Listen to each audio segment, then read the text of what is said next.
Espírito Santo. Amém. O anjo do Senhor anunciou a Maria, ela concebeu do Espírito Santo. Ave Maria, cheia de graça, o Senhor é convosco. Bendita sois vós entre as mulheres. Bendito é o fruto do vosso ventre, Jesus. Santa Maria, Mãe de Deus, rogai por nós, pecadores, agora e na hora de nossa morte. Amém. Eis aqui a serva do Senhor, faça-se em mim segundo a vossa palavra. Ave Maria, cheia de graça, o Senhor é convosco. Bendita sois vós entre as mulheres. Bendito é o fruto do vosso ventre, Jesus. Santa Maria, Mãe de Deus, rogai por nós, pecadores, agora e na hora de nossa morte. Amém. O Verbo divino se fez carne e habitou entre nós. Ave Maria, cheia de graça, o Senhor é convosco. Bendita sois vós entre as mulheres. Bendito é o fruto do vosso ventre, Jesus. Santa Maria, Mãe de Deus, rogai por nós, pecadores, agora e na hora de nossa morte. Amém. Rogai por nós, Santa Mãe de Deus, para que sejamos dignos das promessas de Cristo. Oremos e infundi, Senhor, em nossas almas a vossa graça, como vos pedimos, para que nós, que pela anunciação do anjo viemos a saber o mistério de vossa encarnação, paixão e morte de cruz, chegamos um dia à glória eterna dos céus, pelo mesmo Cristo, Senhor nosso. Amém. Caríssimo irmão e irmã, hoje nos encontramos para meditar a quinta-feira da 18ª semana do Tempo Comum. Na primeira leitura, encerramos a história de Moisés e nos diz: naqueles dias toda a comunidade dos filhos de Israel chegou ao deserto de Sim no primeiro mês, e o povo permaneceu em Cádiz. Ali morreu Maria, e ali mesmo foi sepultada. Como não havia água para o povo, este juntou-se contra Moisés e Arão, e levantando-se em motim disseram: antes tivéssemos morrido quando morreram nossos irmãos diante do Senhor. Para que trouxestes a comunidade do Senhor a este deserto, a fim de que morrêssemos nós e nossos animais? Por que nos fizeste sair do Egito e nos trouxestes a este lugar detestável, em que não se pode semear, que não se produz figueiras, nem vinhas, nem romãzeiras, e além disso não tem água para beber? Deixando a comunidade, Moisés e Arão foram até a entrada da tenda de reunião e prostraram-se com a face em terra, e a glória do Senhor apareceu sobre eles. Esta primeira parte, o que nos diz? Vemos que o contexto é de luto. É um momento difícil do povo e de Moisés. Por quê? Porque está ali a morte de Maria. Começam a morrer aqueles do povo que guiavam como Moisés. Recordemos, Moisés é realmente aquele quem o Senhor confiou que deveria levar o povo à terra prometida, mas Arão e Maria eram seus auxiliares. E assim, estão neste momento de luto. E o povo também sente uma onda de morte, porque, como vimos, não tem água, não tem árvores, não tem como plantar, não tem nada. E vão, mais uma vez, reclamar a Moisés. Porém, tenhamos em conta uma coisa: a culpa também é do povo. Eles não quiseram entrar na terra prometida. Por quê? Porque diziam que era uma terra de gigantes, que comiam pessoas, que era um lugar difícil, e por causa de suas mentiras, exceto de 2 que foram averiguar esta terra, muitos. Então desistiram de entrar na terra prometida, e Deus lhes fez voltar a vagar no deserto, porque assim eles quiseram, não porque Deus o quis, porque não confiaram em Deus. E aqui está a pergunta também para nós: quanto nós escutamos a vontade de Deus e, apesar dos sofrimentos e desafios, seguimos em frente escutando a sua vontade e a sua palavra? Ou nós, ao olharmos os desafios que podem estar adiante, mas que não sabemos se estarão, reclamamos e desistimos de ir para onde Deus quer nos levar na vida espiritual? O povo e nós, neste texto de hoje, somos chamados a acreditar na palavra de Deus. Sigamos o texto e continuaremos a nossa meditação. O Senhor falou então a Moisés, dizendo: Toma tua vara e reúne o povo, tu e teu irmão Arão.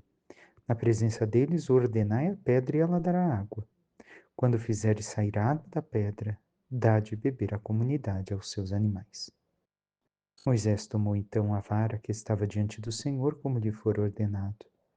Depois Moisés e Arão reuniram a assembleia diante do rochedo, e Moisés lhes disse: Ouvi, rebeldes, podemos acaso fazer sair água desta pedra para vós? E levantando a mão, Moisés feriu 2 vezes a rocha com a vara, e jorrou água em abundância, de modo que o povo e os animais puderam beber. Então o Senhor disse a Moisés e Arão: Visto que não acreditastes em mim para manifestar a minha santidade aos olhos dos filhos de Israel, não introduzireis este povo na terra que lhe vou dar. Estas águas de Meriba, onde os filhos de Israel disputaram contra o Senhor, e ele lhes manifestou a sua santidade. O que temos então adiante? Tanto o povo quanto também Moisés e Arão começaram a desconfiar do futuro, das promessas de Deus para suas vidas. Isso mostra falta de fé na palavra de Deus. Por conta da falta de fé na palavra de Deus, perderão Moisés e Arão a ocasião de entrar na terra prometida. E quem entrará com o povo será Josué. No hebraico, uma outra forma de dizer o nome de Jesus, que é Yeshua, nesse caso é Jossa, que quer dizer também Salvador. E esta pedra, esta água que jorra, é justamente imagem também da presença de Cristo para nós. A água que devemos de beber para saciar a nossa sede, para termos vida. E Jesus também quer nos transportar para a terra prometida. E qual é a forma? Pela fidelidade à palavra de Deus. Por realizar em nós a vontade de Deus em nossas vidas. Escutando aquele que é o nosso guia. Não mais somente Moisés, mas o próprio Cristo, o próprio Filho do Deus vivo. E o quanto nós temos então, irmão e irmã, nos dedicado a realizar este caminho de fé na palavra de Deus, buscando na oração compreender seus desígnios de amor para a nossa vida e realizarmos assim a sua santa vontade para entrarmos nesta terra prometida, nessa intimidade com o Senhor? O quanto temos esta confiança? Vimos que Deus disse a Moisés para falar com a pedra e não para bater na pedra. E nós temos confiança na palavra ou queremos ter somente sinais sensíveis para compreender a vontade de Deus em nossas vidas? O Salmo 94, 95 nos diz: Oxalá ouvisseis hoje a sua voz, não fecheis os corações como em Meriba. Não é ontem, não é amanhã, mas hoje. Hoje devemos de ouvir a voz de Deus que nos fala. E não fechar o coração quando ele nos diz aquilo que deve de ser feito. Como Moisés, em certo modo, fechou seu coração com Arão. Realmente, quanto temos ouvido a voz de Deus, colocado em prática aquilo que o Senhor diz a cada um de nós? Por fim, o Evangelho. Nós seguimos com o Evangelho de São Mateus, que nos diz: naquele tempo Jesus foi à região de Cesareia de Filipe. Ele perguntou aos seus discípulos: Quem dizem os homens ser o Filho do Homem? Eles responderam: Alguns dizem que é João Batista, outros que é Elias, outros ainda que é Jeremias ou algum dos profetas. Então Jesus lhes perguntou: E vós, quem dizeis que eu sou? Simão Pedro respondeu: Tu és o Messias, o Filho do Deus vivo. Respondendo, Jesus lhe disse: Feliz és tu, Simão, filho de Jonas, porque não foi um ser humano que te revelou isso, mas o meu Pai que está no céu. Por isso eu te digo que tu és Pedro, e sobre esta pedra construirei a minha igreja, e o poder do inferno nunca poderá vencê-la. Eu te darei as chaves do reino dos céus. Tudo o que tu ligares na terra será ligado nos céus, tudo o que tu desligares na terra será desligado nos céus. Jesus então ordenou aos discípulos que não dissessem a ninguém que ele era o Messias. Jesus começou a mostrar aos seus discípulos que devia ir a Jerusalém e sofrer muito da parte dos anciãos, dos sumos sacerdotes e dos mestres da lei, e que devia ser morto e ressuscitar no terceiro dia. Então Pedro tomou Jesus à parte e começou a repreendê-lo, dizendo: Deus não permita tal coisa, Senhor, que isto nunca te aconteça. Jesus, porém, voltou-se para Pedro e disse: Vai para longe, Satanás. Tu és para mim uma pedra de tropeço, porque não pensas as coisas de Deus, mas sim as coisas dos homens. Palavra da salvação. Glória a vós, Senhor. Vemos mais uma vez este texto que nos coloca a profissão de fé de Pedro diante da pergunta de quem é Jesus, para compreender o que dizem o povo e ver a grande confusão, ele já sabia, ainda na mente de todos eles. Realizara milagres, sinais, obras, falara, profetizara e o confundiam com alguém que ele não era. Então, ele faz aos seus discípulos, como perguntou aquilo que diziam os demais, a pergunta fundamental, sobre a qual se decide o destino de cada homem. E qual é a nossa resposta? Dizer quem ele é colocar a própria existência em um terreno sólido. Realmente para nós ele é um Messias, o ungido? Realmente ele é Deus? E ainda o discernimento de Pedro vem do fato de acolher a fé que o Pai deu a ele. Não foi força humana, não foi capacidade intelectual, mas a acolhida da fé que o Pai lhe deu. E assim, nós também devemos de nos questionar: quem é Jesus para mim na fé? Não é na cabeça. Na cabeça sabemos que Jesus é Deus. Sabemos que Jesus é a segunda pessoa da Santíssima Trindade. Mas a nossa vida realmente manifesta esse senhorio de Jesus sobre nós?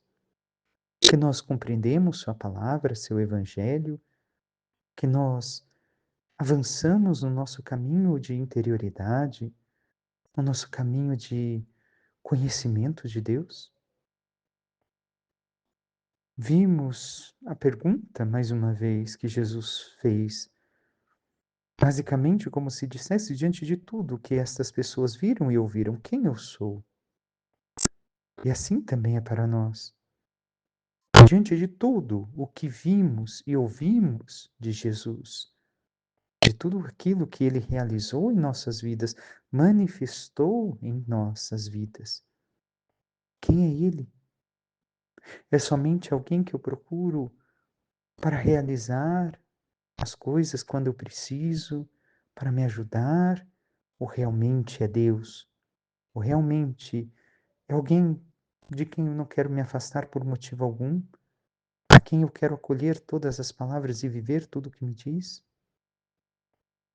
E aquilo que depois manifesta Pedro, tomando Jesus à parte e dizendo o que diz, manifesta, primeiro, a profissão de fé, toda a sua coragem, mas também ali manifesta o seu medo. Por quê? Porque também, ao passar o que Jesus teria que passar, os seus discípulos também passariam pelo sofrimento. O medo do sofrimento talvez que vimos também na leitura, na primeira leitura. E assim, o que devemos de fazer diante do sofrimento, tanto nós quanto as pessoas que nos falam de seus sofrimentos? Neste caso, devemos de abrir os olhos da fé, confiar nas promessas do Senhor, saber que os sofrimentos, por mais que tentemos evitar, sempre estarão de um modo ou de outro presentes em nossa vida, ainda mais na nossa fidelidade ao Senhor. A cruz virá e não cabe a nós fugir, mas sim acolhê-la com amor e somente na intimidade da oração, como santos no caminho de crescimento espiritual, conseguiremos vivenciar esta experiência na fé e reconhecer que tudo que o Senhor permite que passemos não é porque Ele nos quer mal, mas porque Ele nos dará uma glória ainda maior. E nós temos agido através dos olhos da fé, com o olhar da salvação, ou simplesmente com o olhar do hedonismo humano, dos prazeres da vida. O que queremos é não ter sofrimentos, não passar pela cruz, e assim não recebermos também a glória e a ressurreição. Como tem sido a nossa vivência? E recordemos a resposta de Jesus que já meditamos em outras ocasiões. Afasta-te de mim, Satanás, porque não pensas como Deus, mas sim como os homens, como o mundo. Nós devemos de entrar na dinâmica de Deus. Qual era o pensamento de Deus em relação à cruz? Tudo aquilo que Jesus disse. Devia de sofrer, padecer nas mãos dos anciãos, dos mestres da lei, morrer e, por fim, ressuscitar. Então nós devemos de entrar na dinâmica do pensamento de Deus, porque o grande risco que temos e que sempre está presente por causa da realidade da nossa natureza é de pensarmos conforme a humanidade, a nossa humanidade, e não pensarmos como a fé, como Deus. Mais uma vez, para entrarmos nesta dinâmica e mudarmos o nosso pensamento, é necessário a vivência sincera dos sacramentos e profunda, assim como também uma vida de intimidade e oração com o Senhor. E o quanto estamos adentrando os pensamentos de Deus e abandonando os pensamentos satânicos e humanos, meramente humanos? Peçamos à Santíssima Virgem Maria, nossa Mãe, que interceda por cada um de nós e nos ajude cada vez mais buscarmos a Deus na oração, na intimidade e a vivermos nessa integridade da fé, confiando na Sua vontade e nas Suas palavras, seguindo o caminho e o lugar espiritual aonde Ele nos envia, para que assim, nos abandonando em Suas mãos e realizando a Sua vontade, possamos um dia entrar com Cristo na glória dos céus. Louvado seja nosso Senhor Jesus Cristo, para que sempre seja louvado. Por intercessão da Santíssima Virgem Maria, de todos os santos e anjos de Deus, desça sobre vós, vossas famílias, vosso trabalho e tudo que vos pertence, a bênção do Deus Todo-Poderoso, que é Pai, Filho e Espírito Santo. Amém. Um santo e abençoado dia a todos.